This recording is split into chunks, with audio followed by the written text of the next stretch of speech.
نحمده ونصلي ونسلم على رسوله الكريم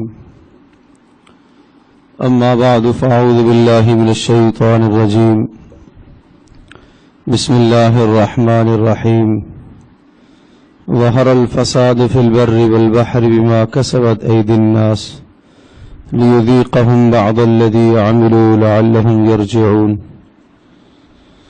وقال الله عز وجل وما أصابكم من مصيبة فبما كسبت أيديكم ويعفو عن كثير وقال الله عز وجل ما أصاب من مصيبة في الأرض ولا في أنفسكم إلا في كتاب من قبل أن نبرأها إن ذلك على الله يسير لكي لا تأسوا على ما فاتكم ولا تفرحوا بما آتاكم والله لا يحب كل مختال فخور صدق الله مولانا العظيم رب اشرح لي صدري ويسر لي أمري واحلل عقدة من لساني يفقهوا قولي اللهم صل على محمد وعلى آل محمد كما صليت على إبراهيم وعلى آل إبراهيم إنك حميد مجيد اللهم بارك على محمد وعلى آل محمد كما باركت على إبراهيم وعلى آل إبراهيم إنك حميد مجيد۔ اللہ تبارک و تعالی نے اس دنیا کے بہت سارے نظاموں کو انسانوں کے اعمال کے ساتھ جوڑا ہے۔ اس دنیا میں صلاح اور فساد کا تعلق انسانوں کے اعمال کے ساتھ ہے۔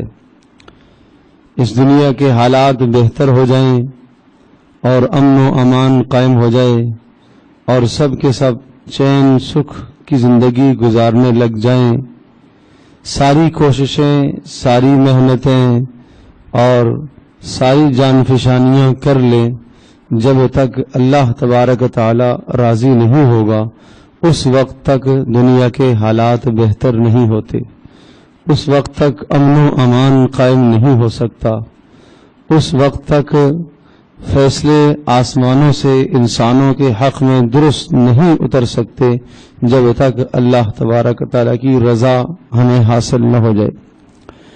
اگر اللہ تبارک و تعالیٰ کی ناراضگی ہے اور سب کچھ دنیا کا سامان موجود ہے، ہر لذت ہر نعمت موجود ہے، جب بھی آدمی سکون اور چین کی زندگی سے محروم ہے، اللہ تبارک و تعالیٰ نے یہ ضابطہ قرآن مجید میں ذکر فرمایا۔ سورہ بنی اسرائیل کے آغاز میں اللہ پاک نے اس مضمون کو ذکر فرمایا ہے، وَقَضَيْنَا إِلَى بَنِي إِسْرَائِيلَ فِي الْكِتَابِ لَتُفْسِدُنَّ فِي الْأَرْضِ مَرَّتَيْنِ وَلَتَعْلُنَّ عُلُوًّا كَبِيرًا۔ فرمایا ہم نے بنی اسرائیل کے لیے یہ پیغام بھیجا تھا کہ اگر تم زمین کے اندر فساد پھیلاؤ گے، اللہ کو ناراض کرو گے، اللہ کی نافرمانیاں کرو گے اور اپنے نبی کی بات کو ٹھکراؤ گے اور جھٹلاؤ گے، تو نتیجہ یہ آئے گا کہ اللہ تبارک و تعالی ظالموں کو تمہارے اوپر مسلط کرے گا۔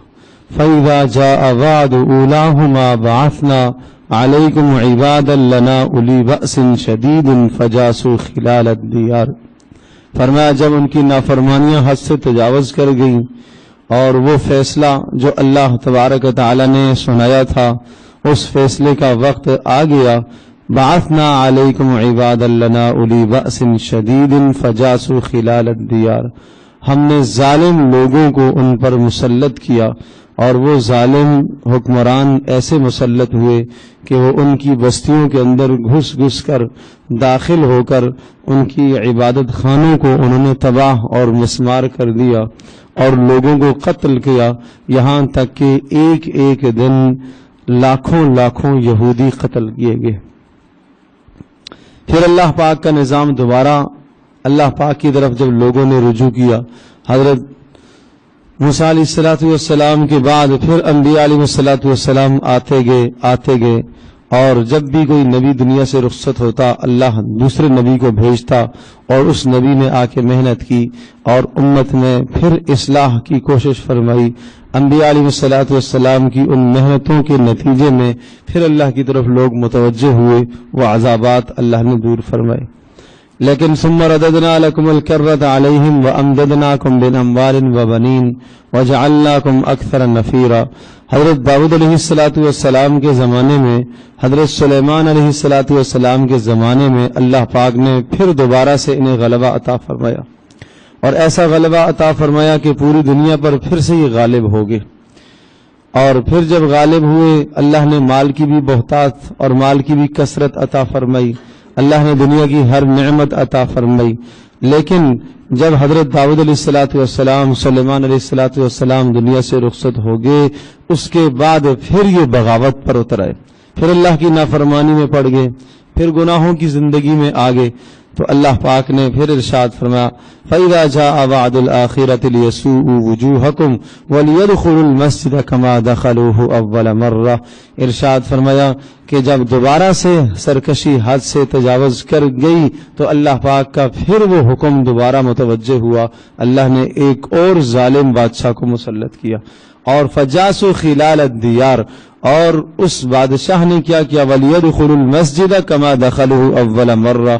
ان کی مسجدوں کو، ان کی عبادت خانوں کو، یہاں تک کہ بیت المقدس جیسی عظیم الشان جگہ کو بھی اس نے مسمار کر دیا، کچھ بھی ان کا تقدس نہ بچا. اب یہ دو واقعے ذکر کرنے کے بعد اللہ پاک یہ ارشاد فرما رہا ان عدتم عدنا، اگر تم ایسا کرو گے تو پھر ہمارا وہی حکم متوجہ ہوگا. یہ اس امت کو بھی خطاب ہے کہ اگر تم ایسا کرو گے، اللہ کی نافرمانی کرو گے، اللہ کو ناراض کرو گے، عدنا تو ہمارے احکام، ہمارے قوانین، ہمارے ضابطوں میں کوئی تبدیلی نہیں ہے، ہمارے ضابطے واپس اسی طرح سے لوٹ کر آئیں گے. فلن تجد لسنت اللہ تبدیلا ولن تجد لسنت اللہ تحویلا. اللہ پاک کے ضابطوں میں کسی قسم کی تبدیلی نہیں ہے، اللہ پاک کے ضابطوں میں کوئی رد و بدل نہیں ہے. اللہ کی کسی قوم کے ساتھ، کسی ملک کے ساتھ، کسی معاشرے کے ساتھ نہ تو کوئی دشمنی ہے، نہ اللہ پاک کی کوئی رشتہ داری ہے. نہ دشمنی ہے کہ بلا وجہ اللہ سزا دے، اور نہ اللہ تبارک و تعالیٰ کی کسی کے ساتھ رشتہ داری ہے کہ ان کی نافرمانیاں ہونے کے باوجود بھی اللہ تبارک و تعالیٰ درگزر کرتا رہے. اللہ نے ضابطے ذکر کر دیے ہیں، اور یہ سورہ بنی اسرائیل کے اندر یہ قصہ اسی لیے ذکر فرمایا، اور آخر میں ان دو قصوں کو ذکر کرنے کے بعد ان عدتم عدنا، اگر تم ایسا کرو گے تو ہمارا ضابطہ پھر سے وہی لوٹ کے آئے گا. ان احسنتم احسنتم لانفسکم، اگر تم زندگی گزارو گے اللہ کی فرما برداری کے ساتھ تو یہ تمہارا اپنا بھلا ہے، یہ تمہارا اپنا فائدہ ہے. وان اسأتم فلہا، اور اگر تم نافرمانی کرو گے تو اس نافرمانی کا نقصان تمہیں خود ہی ہوگا. اللہ کا کچھ نہیں بگاڑ سکتے ہو، اللہ کے رسول کا کچھ نہیں بگاڑ سکتے. تو پھر ان آیات سے سورہ بنی اسرائیل کے اس پہلے رکوع سے کیا خلاصہ نکلا؟ خلاصہ یہ نکلا کہ جب قوم کی سرکشی اور بغاوت اور نافرمانی عروج پر پہنچتی ہے تو پھر اللہ تبارک و تعالیٰ کی طرف سے ظالم حکمران مسلط ہو جاتے ہیں. یہ اس پہلے رکوع کا خلاصہ ہے. حضرت مولانا اشرف تھانوی رحمۃ اللہ علیہ نے ایک چھوٹا سا ایک رسالہ لکھا ہے، اور جس کا نام ہے جزاء الاعمال، کہ انسانوں کے اعمال کا بدلہ، انسانوں کے اعمال کا بدلہ. اس میں بھی انہوں نے انہی آیات کو درج فرمایا ہے کہ جب انسان نافرمانیاں کرتے ہیں تو ان نافرمانیوں کا ایک نتیجہ یہ ہوتا ہے کہ اللہ پاک ظالم حکمرانوں کو لے کے آتا ہے. حجاج ابن یوسف کا نام آپ نے سنا ہوگا. کون سا زمانہ ہے؟ حجاج ابن یوسف کا جو زمانہ ہے تابعین کا زمانہ ہے. بہت سارے صحابہ اس وقت موجود تھے. حسن بصری جیسے جلیل القدر آدمی اس زمانے میں موجود تھے. کسی نے حسن بصری رحمۃ اللہ علیہ کے سامنے حجاج بن یوسف کے لیے بد دعا کی، اللہ اسے غرق کرے، تباہ کرے، یہ ہمارے اوپر مسلط ہو گیا ہے اور اس نے جناب بڑے بڑے لوگوں کو قتل کرا دیے. تو حسن بصری رحمۃ اللہ علیہ نے ارشاد فرمایا کہ تم حجاج کے خلاف بد دعائیں نہ کرو. کہا کیوں؟ کہا اس لیے کہ اگر تم حجاج کے خلاف بد دعا کرو گے مجھے ڈر لگتا ہے کہ اللہ پاک حجاج کو ہٹا کر تمہارے اوپر بندر اور خنزیر نہ مسلط کر دے. کیوں؟ کہ تمہارے جو اعمال ہیں ان اعمال کی بدولت یہ تمہارے اوپر عذاب مسلط ہوا ہے. تمہارے جو گناہ ہیں ان گناہوں کی وجہ سے اللہ پاک کی طرف سے یہ فیصلہ ہوا ہے. اب قرآن مجید کی وہ آیات جو میں نے شروع میں پڑھی ہیں ان پر غور فرمائیے. ان میں ظہر الفساد فی البر والبحر بما کسبت ایدی الناس، فرمایا یہاں جو بھی فساد پیدا ہوتا ہے چاہے خشکی کے اندر ہو چاہے سمندروں میں ہو، بما کسبت، یہ عمومی فساد کی طرف اشارہ ہے.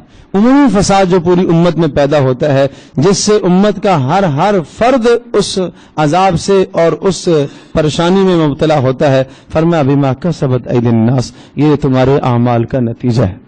یہ اللہ کیوں دیا؟ لیذیقہم بعض الذی عملوا، یہ اس لیے اللہ پاک نے دیا ہے تاکہ اللہ پاک تمہیں تمہارے گناہوں کی سزا اس دنیا میں کچھ نہ کچھ دے دے. کیوں دے دے؟ لعلہم یرجعون، تاکہ تم اللہ کی طرف پلٹ کر آ جاؤ. 7ویں صدی کی بات ہے جب تاتاریوں نے مسلمانوں پر یلغار کی، اور اس قدر یلغار ہوئی مسلمانوں پر کہ آپ یہ سمجھیں کہ پوری دنیا سے مسلمان مٹ ہی گئے. اکا دکا کہیں چھپ چھپا کے کوئی اللہ کی عبادت کرنے والا تھا، ورنہ یہ حال انہوں نے کر دیا کہ جو بخارا، سمرقند اور یہ جو علاقے بصرہ اور کوفہ اسلام کے جو بڑے بڑے قلعے سمجھے جاتے تھے، جس طرح سے آج آپ کا یہ شہر کراچی ہے جہاں بڑے بڑے مدارس ہیں، ایک مدرسے کے اندر ہزاروں طلبہ علم حاصل کرنے والے، اس طرح سے یہ بخارا اور سمرقند اور کوفہ اور بصرہ یہ علاقے، یہ ریاستیں اس طرح سے تھیں کہ یہ علم کے شہر سمجھے جاتے تھے. سارا نظام ہی ختم ہو گیا، اور ان ظالموں نے یہ کیا کہ مدارس کے اندر گھس کر مساجد کو بھی تباہ کیا، مدارس کو بھی تباہ کیا، یہاں تک کہ اندر جو مکتبے بڑے بڑے کتب خانے تھے ان کی کتابوں کو انہوں نے نکالا اور دجلہ کے دریا میں ایسا ڈالا کہتے ہیں کئی دن تک دجلہ کا پانی کالا ہو گیا. کتابوں کے وہ ہاتھ سے لکھے ہوئے نسخے ہوتے تھے، پرنٹ تو نہیں ہوتے تھے اس زمانے میں، ہاتھ سے لکھی ہوئی کتابیں ہوتی تھیں، تو وہ سیاہی اتنی اتری اور اتنی کتابیں ضائع کی گئیں کہ وہ پانی دجلہ کا سارا کالا پڑ گیا. اتنی سخت اسلام پر یلغار آئی. تو ایک تاتاری نے ایک مسلمان عالم سے یہ سوال کیا کہ ہم حق پر ہیں. کیوں؟ کہ اس لیے کہ ہماری فتوحات ہو رہی ہیں اور تم ہمارے سامنے جو ہے وہ گاجر مولی کی طرح تم کٹ رہے ہو. اگر تم حق پر ہوتے تو تمہاری اللہ مدد کرتا. تو مولانا ابو الحسن ندوی رحمۃ اللہ علیہ نے تاریخ دعوت و عظیمت میں اس بات کو لکھا ہے.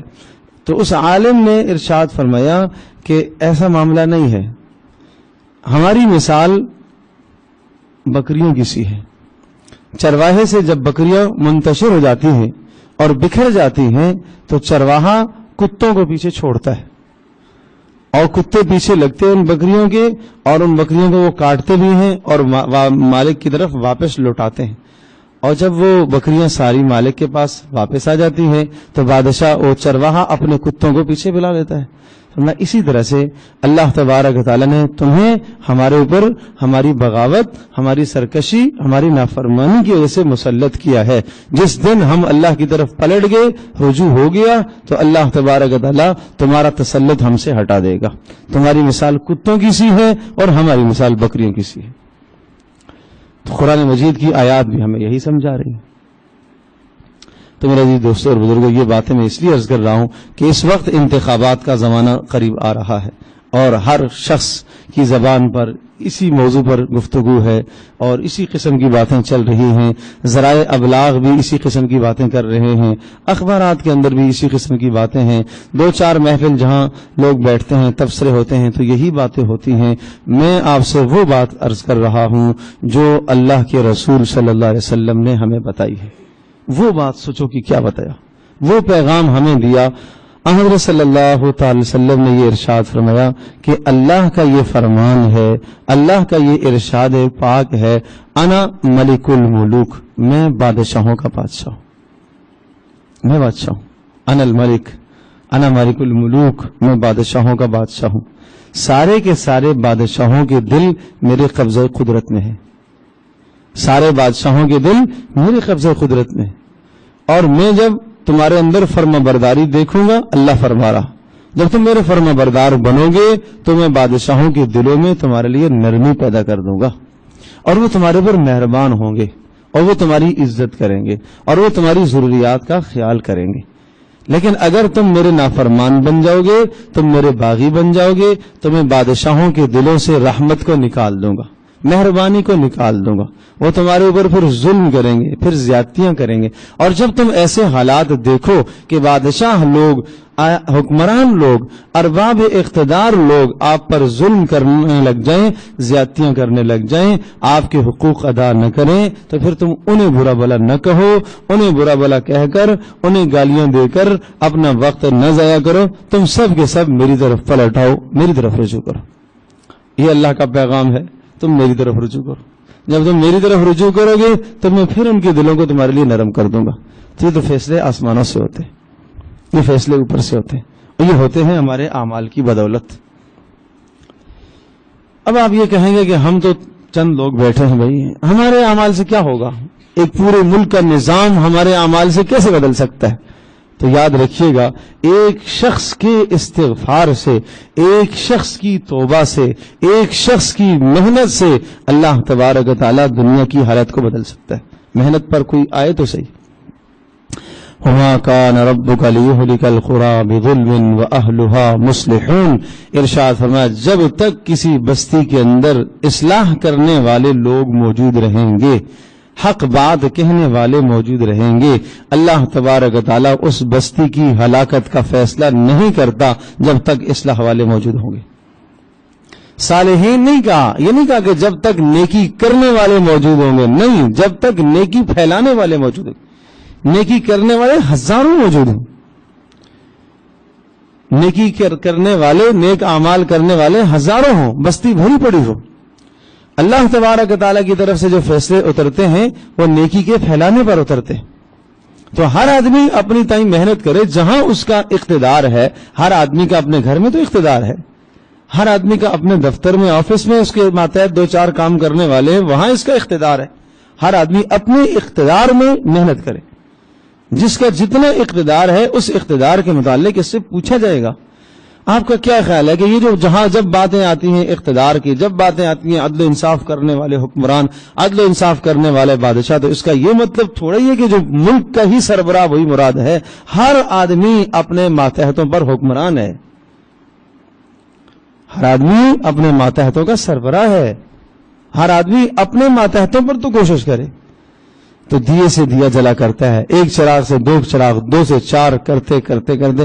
کیا رسول اکرم صلی اللہ تعالی وسلم نے جب سب سے پہلے محنت فرمائی ہے؟ آپ جانتے ہیں نبی علیہ الصلوۃ والسلام جب غار حرا سے آپ نیچے تشریف لائے، پہلی وحی لے کر آئے، پہلی وحی اقرا بسم ربک الذی خلق. کیا ماحول تھا؟ کیا آپ کہہ سکتے ہیں کہ اس ماحول میں یہ کہنا کہ صرف ایک اللہ ہے، یہ کوئی کہنا آسان کام تھا؟ یہ کہنے کا مطلب یہ ہے کہ اپنے آپ کو موت کے لیے تیار کرنا ہے. یہ کہنے کا مطلب یہ ہے کہ دیکھنے والا، سننے والا یہ کہتا تھا کہ یہ شاید آدمی خودکشی پر تو لایا ہے، اس لیے یہ کہہ رہا ہے کہ میرا ایک ہی اللہ ہے. اس ماحول کے اندر محنت کرنا، اس ماحول کے اندر کام کرنا. سب سے پہلے رسول پاک صلی اللہ علیہ وسلم نے یہ آواز لگائی. ایک آدمی سیدنا ابوبکر صدیق نے مانا، گھر تشریف لے گئے. سیدتنا حضرت خدیجہ رضی اللہ تعالی عنہا نے مانا، زید بن حارثہ رضی اللہ تعالی عنہ نے ایمان لایا، حضرت علی رضی اللہ تعالی عنہ نے ایمان لایا. لیکن ایک اندر ایک محنت تھی، ایک جنون تھا اس چیز کا کہ یہ اللہ کا پیغام کس طرح سے آگے نکلے، یہ اللہ کا پیغام کس طرح سے دھرتی تک پہنچے. اور پھر وہ وقت آیا کہ رسول اکرم صلی اللہ تعالی علیہ وسلم نے اسلام کی خاطر وہ اذیتیں، وہ تکلیفیں، وہ مصیبتیں، وہ مشقتیں برداشت کی. آپ بیت اللہ کے پاس کھڑے عبادت کر رہے اور ابو جہل نے کہا وہ فلاں قبیلے کے اندر ایک اونٹ ذبح ہوا ہے، کون ہے وہ اس اونٹ کی اوجڑی اور گندگی لے کر آئے اور اس شخص کے جو نماز پڑھ رہا ہے جب یہ سجدے میں جائے تو اس کی گردن پر ڈالے. کون ہے؟ عقبہ ابن ابی معیط، ایک سرداران مکہ میں سے ایک سردار تھا بدبخت. اس نے کہا میں یہ کام کروں گا. وہ چنانچہ گیا اور اس نے جا کے وہ گندگی اور غلاظت اٹھائی اور انتظار کرتا رہا. اور نبی پاک صلی اللہ علیہ وسلم سجدے میں گئے، اس نے آ کر اس غلاظت کو آپ کی گردن پر ڈال دیا. آپ سوچو تو کیا وہ کوئی کم بوجھ ہوتا ہے؟ اونٹ کے اندر کا حجم کوئی کم ہے؟ اللہ اکبر. نبی علیہ السلام سے اٹھا نہیں گیا، سجدے سے سر نہیں اٹھا پائے. حضرت فاطمہ رضی اللہ تعالیٰ عنہا نے کہیں یہ منظر دیکھا, دوڑی ہوئی آئی اور اوپر سے گندگی اور غلاظت کو ہٹایا, اور آپ علیہ السلام کھڑے ہوئے اور فاطمہ رونے لگی. آپ علیہ السلام کا یہ حال دیکھ کر تو آپ علیہ السلام نے ارشاد فرمایا, فاطمہ تم رو نہیں, اللہ کی قسم ایک دن آئے گا تیرے باپ کا دین ہر کچے پکے گھر میں داخل ہو کر رہے گا. ایک دن آئے گا, ایک دن آئے گا. نبی علیہ السلام نے محنت تو نہیں چھوڑی, کہا کہ میں ایک اکیلا کیا کروں گا, ابوبکر صدیق میرے ساتھ اکیلے کیا کریں گے, عمر فاروق بعد میں اسلام لائے وہ کیا کریں گے اکیلے, نہیں, محنت کو بڑھایا, محنت کو بڑھایا. تو اس وقت تک اللہ پاک کی طرف سے ہمارے حالات بہتر نہیں ہو سکتے جب تک ہمارا اللہ پاک کی طرف رجوع نہ ہو. ہمارے رجوع کا کیا حال ہے, میں اور آپ, سب سے پہلے میں, آپ بھی دیکھیں میں بھی دیکھوں, ہمارا کتنا رات کو اللہ کے سامنے گڑ گڑانا ہے, کتنا اللہ کے سامنے رونا ہے. ہم اللہ اور اس کے رسول کے محبوب بننے کے لیے کوئی عمل تو کریں. رسول اکرم صلی اللہ تعالی علیہ وسلم ایک مرتبہ وضو فرما رہے تھے, آپ چہرے کو دھو رہے ہیں, بازوؤں کو دھو رہے ہیں. صحابہ کرام رضی اللہ عنہم اجمعین محبت میں آپ علیہ السلام کا پانی جو چہرے سے گر رہا, بازوؤں سے گر رہا, وہ نیچے لے رہے, اس پانی کو ہاتھ میں لے کے کوئی اپنے چہرے پر مل رہا ہے, کوئی بازوؤں پر مل رہا, شفا کے لیے, برکت کے لیے. سعادت مندی ہے ان لوگوں کی, یہ انہی کے نصیب تھے, یہ انہی کی خوش نصیبیاں تھیں کہ اللہ پاک نے ان لوگوں کا انتخاب فرمایا نبی علیہ السلام کی صحبت کے لیے. انہوں نے اپنا سب کچھ لوٹا دیا نبی علیہ السلام پر. تو آپ علیہ السلام نے پوچھا, یہ کیوں کر رہے ہو تم؟ انہوں نے کہا, اللہ کے رسول آپ سے محبت ہے, اس لیے اللہ سے اور اس کے رسول سے ہمیں محبت ہے, اس لیے ہم ایسا کر رہے ہیں. تو آپ علیہ السلام نے ارشاد فرمایا, میں تمہیں ایسی محبت نہ بتاؤں جس محبت سے اللہ اور اس کا رسول بھی راضی ہو. یعنی یہ جو تم کام کر رہے ہو ٹھیک ہے, تمہاری مجھ سے عقیدت ہے, لیکن اللہ پاک کی رضا اور اللہ کے نبی کی رضا صرف پانی ملنے سے حاصل نہیں ہوگی, صرف پانی ملنے سے حاصل نہیں ہوگی. پانی لے کے آپ جسم پر ملو, اس سے حاصل نہیں ہوگی. میں تمہیں بہتر نہ بتا دوں, اس سے زیادہ اچھا عمل نہ بتا دوں کہ جس کے ذریعے سے آپ کو اللہ اور اس کے رسول کی رضا حاصل ہو جائے. صحابہ نے کہا, جی اللہ کے رسول, ہمارے ماں باپ آپ پر قربان, آپ ضرور ارشاد فرمائیے. تو رسول پاک صلی اللہ علیہ وسلم نے 3 باتیں بتائیں, بڑی آسان, بہت سہل, بہت آسان, بہت سہل, لیکن آسان اور سہل اسی کے لیے جو عمل کرنے کی کوشش کرے, اور جو نہیں کوشش کرے گا تو اس کے لیے تو پہاڑ ہے. یہ دین آسان ہے اسی کے لیے جو عمل کرنے کی کوشش کرتا ہے, اور جو نہیں کوشش کرتا تو اس کے لیے تو پہاڑ ہے. نماز آسان ہے لیکن جو نہیں پڑھنا چاہتا وَإِنَّهَا لَكَبِيرَةٌ, اوہو بڑا بار گراں ہے نماز. إِلَّا عَلَى الْخَاشِعِينَ, ہاں جو خشوع اور اللہ کا ڈر رکھنے والے ہیں ان کے لیے یہ بار گراں نہیں ہے. ان کو تو نماز پڑھ کر سکون آتا ہے, ان کو تو نماز پڑھ کے خوشی آتی ہے, وہ تو نماز نہ پڑھے تو بے قرار ہو جاتے ہیں. تو 3 باتیں آپ علیہ السلام نے ارشاد فرمائی. پہلی بات فرمایا, جب تم بات کرو تو سچ بات کیا کرو, جھوٹ نہ بولا کرو. اگر اللہ اور اس کے رسول کی محبت چاہتے ہو اور اللہ اور اس کے رسول کے محبوب بننا چاہتے ہو تو بس پہلی بات یہ ہے کہ جب بھی تم بات کرو تو بات میں تم سچائی اختیار کرو, تم غلط بیانی نہ کرو, تم جھوٹ نہ بولو. اس قدر اس بات کی اہمیت آپ علیہ السلام نے بتائی ہے, سچائی کی, صدق کی اتنی اہمیت دی ہے. آپ علیہ السلام سے پوچھا کہ اللہ کے رسول, مومن بخیل ہوتا ہے؟ آپ نے فرمایا ہاں بخیل ہوتا ہے. پوچھا کہ اچھا مومن بزدل بھی ہوتا ہے؟ ہاں بزدل بھی ہوتا ہے. آپ سے پوچھا کہ مومن جھوٹ بولتا ہے؟ نہیں, مومن جھوٹ نہیں بولتا, مومن جھوٹ نہیں بولتا, مومن جھوٹ نہیں بولتا. مومن کا کام غلط بیانی کرنا نہیں ہے, مومن کا کام غلط بیانی کرنا نہیں ہے. اللہ اکبر, اللہ اکبر. اب سوال یہ ہے میرے عزیز دوستوں اور بزرگوں اور ماں اور بہنوں, سچ بولنا اس وقت کے زمانے میں, آج کے دور میں سچ بولنا کتنا بڑا کام ہے. آج کے زمانے میں سچ بولے گا تو نقصان ہی نقصان, اور جھوٹ بولے گا تو فائدے ہی فائدے نظر آ رہے. اب آپ کا ایمان ہے جو آپ سے سچ بلوائے گا اور جھوٹ سے آپ کو بچائے گا. یہ آپ کا یقین ہے اندر کا، اور آپ کی ایمانی کیفیت اور ایمانی طاقت اتنی ہونی چاہیے کہ اگر ساری دنیا آپ سے چلی جائے تو آپ کہیں کہ کچھ میرا نقصان نہیں ہوا، اس لیے کہ میں نے سچ بولا۔ اس لیے آپ نے ایک حدیث میں یوں فرمایا کہ 4 چیزیں ایسی ہیں اگر تم سے رخصت ہو جائیں اور ساری دنیا تم سے چلی جائیں، اگر وہ 4 باتیں تمہارے اندر موجود ہیں تو ساری دنیا بھی تم سے چلی جائے جب بھی تمہارا کوئی نقصان نہیں ہے۔ اس میں آپ نے فرمایا صدق و حدیث، بات میں سچائی۔ بات میں سچائی اگر تمہارے پاس موجود ہے، ساری دنیا تم سے رخصت ہو جائے، سب کچھ تمہارا چھن جائے، مال و متاع سارا ختم ہو جائے۔ ایک آدمی دکاندار صبح کو گیا کام کے لیے، شام کو واپس آیا، 1 پائی پیسہ جیب میں نہیں لے کر آیا، لیکن اس نے سچ بولا، تو یہ یقین ہونا چاہیے کہ اس سچائی کے اندر ہمارے لیے کامیابی ہے۔ اللہ کے نبی نے فرمایا الصدق ینجی والکذب یہلک، کہ سچائی انسان کو نجات دلاتی ہے اور جھوٹ آدمی کو ہلاکت کی طرف لے جاتا ہے۔ اس پر یقین ہو۔ تو آپ نے ایک بات تو یہ ذکر فرمائی ہے کہ سچائی، اور دوسری بات یہ ارشاد فرمائی کہ جب تمہارے پاس امانت رکھوائی جائے تو اس میں خیانت نہ کرنا۔ امانت رکھوائی جائے تو اس میں خیانت نہ کرنا، بھائی امانت میں خیانت نہ کرنا۔ اور بہت ساری چیزیں امانت ہیں، آپ کے وقت، آپ کے پاس آپ کا وقت، یہ آپ کی امانت ہے۔ آپ کو دیے ہوئے اللہ پاک کی طرف سے اعضاء، یہ آپ کے پاس امانت ہیں۔ آپ کے اوپر کسی نے بھروسہ کیا، یہ امانت ہے۔ آپ کے پاس کسی نے مال رکھوایا، یہ آپ کے پاس امانت ہے۔ ان امانتوں کی پاسداری کرنا۔ اور تیسری بات پھر آپ نے ارشاد فرمائی، وہ آپ نے یہ ارشاد فرمائی کہ تمہاری زبان سے اور تمہارے ہاتھوں سے دوسرے مسلمان محفوظ ہو جائیں۔ بس یہ 3 باتیں تم کر لو گے تو سمجھ لو کہ تم نے اللہ اور اس کے رسول کی محبت کو پا لیا۔ اللہ اکبر، اللہ کرے یہ باتیں ہمارے عمل میں آ جائیں بھائی۔ تو کیا کیا 3 باتیں بتائی ہیں؟ پہلی بات فرمایا کہ بات میں سچائی اختیار کرنا، دوسرا آپ نے فرمایا امانت داری اختیار کرنا، امانت داری، تیسرا آپ کے کسی عمل سے کسی مسلمان کو اذیت اور تکلیف نہ۔ حضرت عمر رضی اللہ تعالی عنہ کے متعلق آتا ہے، ایک مرتبہ ارشاد فرمایا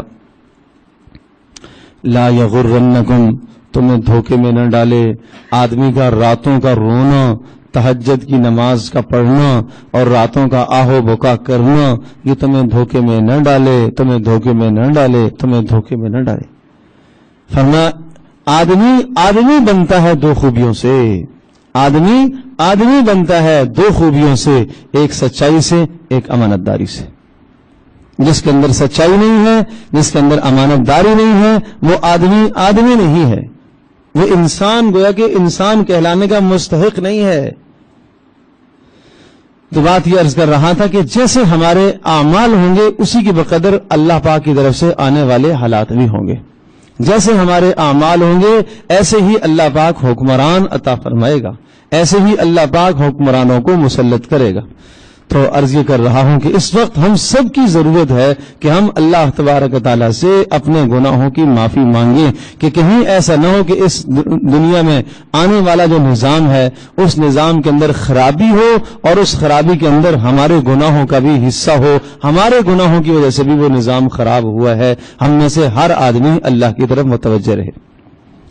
اور جو ووٹ ڈالنے کا وقت آئے گا تو 3 باتوں کو مد نظر رکھیں۔ نمبر 1 ووٹ ایک شہادت اور گواہی ہے۔ آپ سے ایک شہادت پوچھی جا رہی ہے، ایک گواہی آپ سے پوچھی جا رہی ہے، آپ کو گواہ بنایا جا رہا ہے۔ اور شہادت کے بارے میں قرآن کا ضابطہ ہے کونوا قوامین بالقسط شہداء للہ ولو علی انفسکم او الوالدین والاقربین، کہ گواہی ٹھیک دیا کرو، سچ گواہی دیا کرو، گواہی میں غلط بیانی نہ کیا کرو، چاہے وہ گواہی تمہارے ماں باپ کے خلاف آ جائے، چاہے تمہارے اپنے خلاف آ جائے، چاہے تمہارے قرابت داروں کے خلاف بھی آ جائے۔ گواہی قوم کی بنیاد پر نہ دو، گواہی جو ہے وہ برادری کی بنیاد پر نہ دو، گواہی جو ہے زبان کی بنیاد پر نہ دو، گواہی درستگی کی بنیاد پر دو۔ تو اس لیے فرمایا کہ گواہی ٹھیک دو۔ آپ سے گواہی پوچھی جا رہی ہے کہ یہ جو 4 افراد یا 6 افراد یا 10 افراد آپ کے سامنے انتخابات میں آ رہے ہیں، ان میں سے آپ کے نزدیک کون سا زیادہ بہتر ہے، یہ آپ سے گواہی پوچھی جا رہی ہے۔ تو آپ سوچ سمجھ کے گواہی دیں۔ ایک حیثیت ہے اس کی، گواہی کسی ہے فاجتنبوا الرجس من الاوثان واجتنبوا قول الزور، ارشاد فرمایا کہ گندگیوں سے، نجاستوں سے بچو اور جھوٹی گواہی سے اپنے آپ کو بچاؤ. آپ نے فرمایا تمہیں میں بتاؤں بڑے گناہوں میں سے بڑا گناہ کیا ہے؟ فرمایا الا انبئکم باکبر الکبائر، بڑا گناہ. ارشاد فرمایا ترک الصلاۃ، نماز کا چھوڑنا، الاشراک باللہ، اللہ کے ساتھ شریک ٹھہرانا، اور ماں باپ کی نافرمانی کرنا، اور ناحق کسی کو قتل کرنا، یہ بڑا گناہ ہے. اور ان سب سے بڑا گناہ فرمایا وہ کیا ہے؟ شہادت الزور، جھوٹی گواہی دینا، جھوٹی گواہی دینا، جھوٹی گواہی دینا. اتنا اس بات کو آپ نے دہرایا دہرایا دہرایا، اتنا دہرایا صحابہ کہتے ہیں کہ ہم تمنا کرنے لگے کاش آپ خاموش ہو جائیں، اتنا دہرایا. تو جھوٹی گواہی سے اپنے آپ کو بچانا ایک حیثیت تو اس کی گواہی کسی ہے، لہذا گواہی دینے والا قیامت کے دن اس سے پوچھا جائے گا. وَلَا تَكْتُمُ الشَّهَادَةَ وَمَن يَكْتُمْهَا فَإِنَّهُ آثِمٌ قَلْبُهُ، فرمایا کہ اپنی گواہی کو چھپایا نہ کرو، اور جو گواہی کو چھپائے گا وہ اللہ کے یہاں گنہگار ہوگا.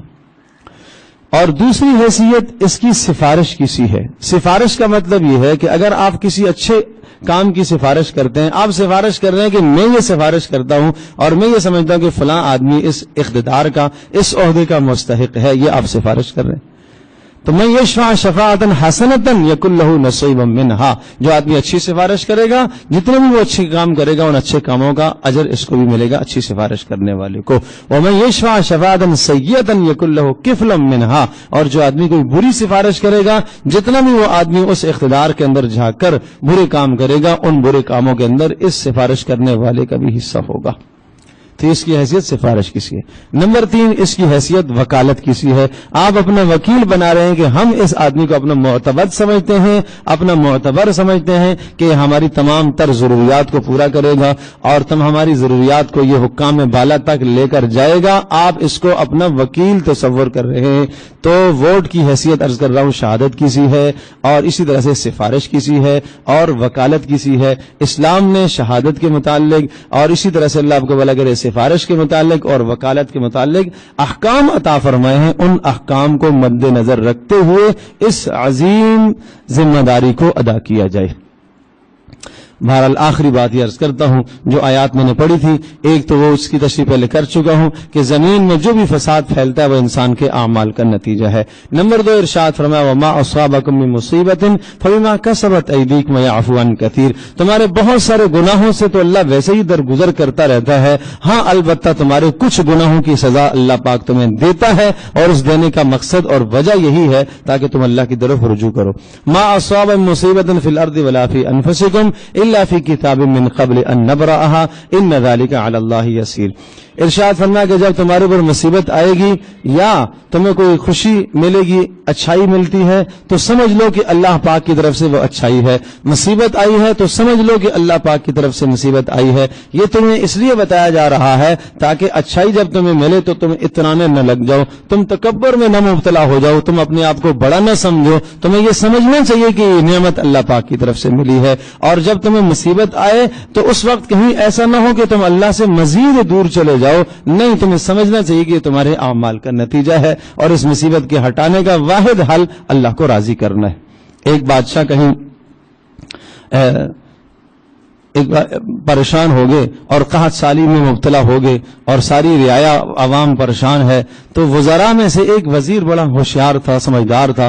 اس نے بادشاہ سے پوچھا آپ کو کیا پریشانی لاحق ہے؟ تو بادشاہ نے کہا کہ پریشانی یہ ہے کہ قحط آیا ہوا ہے اور اس سے نمٹنے کا کیا حل کیا جائے. تو اس وزیر نے بادشاہ کو ایک قصہ سنایا. بادشاہ کو یہ قصہ سنایا کہ بادشاہ سلامت کسی جنگل کے اندر ایک شیر تھا اور ایک لومڑی کہیں سفر پر جانے لگی، تو اس لومڑی نے شیر سے کہا کہ میرا بچہ آپ کے پاس میں چھوڑ کر جا رہی ہوں، آپ جنگل کے بادشاہ ہیں، یہ آپ کے پاس امانت ہے، کوئی جانور اس کو کھا نہ جائے، کوئی اسے نقصان نہ پہنچائے. تو بادشاہ سلامت شیر نے اس بچے کو اپنے کندھے پر بٹھا دیا. اب کوئی کسی کی کیا مجال، بھیڑیے کی یا جناب کسی اور جانور کی کیا مجال کہ اس لومڑی کے بچے کو دیکھے کہ بادشاہ کے کندھے پر جو بیٹھا ہوا ہے. وقت گزرتا گیا، ایک دن اوپر سے عقاب آیا باز، اس نے آ کر جھپٹا مارا اور اس کو اٹھا کے لے گیا. اب وہ دیکھتا رہ گیا شیر کیا کرتا، شیر عقاب سے کیا مقابلہ کرے اور کیسے مقابلہ کرے. تو جب وہ لومڑی واپس آئی تو اس نے آگے کہا کہ میرا بچہ، مطالبہ کیا اس نے. تو شیر نے بڑے افسوس سے ٹھنڈی آہ بھری اور کہا کہ اگر مصیبت زمین کی ہوتی تو میں اس سے نمٹ لیتا، لیکن مصیبت اوپر کی تھی. وہ میرے بس سے باہر تھی. تو کہا بادشاہ سلامت، یہ قحط آنا، یہ اگر زمین کی مصیبت ہوتی تو آپ لشکر کشی کر لیتے اور مقابلہ کر لیتے، لیکن یہ مصیبت تو اوپر سے آئی ہے اللہ کی طرف سے، لہٰذا ادھر ہی رجوع کیا جائے اللہ کی طرف. تو بادشاہ نے کہا ہاں، نیک بادشاہ تھا. کہا ٹھیک ہے، بات مجھے سمجھ میں آ گئی اور اللہ کی طرف متوجہ ہوا. تو عرض کرنے کا مقصد یہ ہے کہ ہمیں اس وقت اللہ کی طرف رجوع کرنے کی ضرورت ہے. اللہ پاک ہم سب کے لیے عمل کرنا آسان فرمائے.